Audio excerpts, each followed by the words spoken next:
Now, what you can predict then is that under democratic conditions, the tendency of every monopoly of ultimate decision-making to increase the price of justice and to lower the quality of justice and to substitute injustice for justice is not diminished, but it is actually aggravated because everyone can engage in this.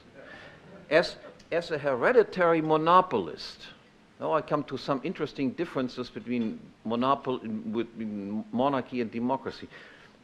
As a hereditary monopolist, a king or prince regards the territory and the people under his jurisdiction as his personal property and engages in the monopolistic exploitation of his property. Under democracy, monopoly and monopolistic exploitation do not disappear. Rather, what happens with democracy is simply this. Instead of a prince and a nobility who regard the country as their private property, a temporary and interchangeable caretaker is put in monopolistic charge of the country. The caretaker does not own the country, but as long as he is in office, he is permitted to use it to his own advantage. He uses, so to speak, the current use of the country. In Latin terms, he has usufruct of the country, but he does not own the capital stock. But this does not eliminate exploitation. To the contrary, it makes exploitation less calculating and carried out with little or no regard to the capital stock. Exploitation becomes short-sighted and capital consumption will be systematically promoted. Let me explain this by a simple example. Let's say I give you a house under two different conditions.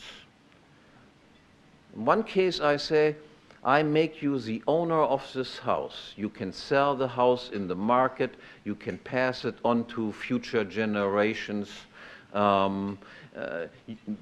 Whatever you do to the house, you will see what happens to the price of the house in the market.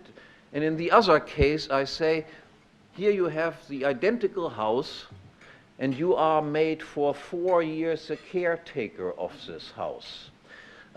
You cannot sell the house, you cannot pass it on to whoever you want to pass it on, but for 4 years you can draw any advantage that can be drawn out of this house and use it for your own personal advantage.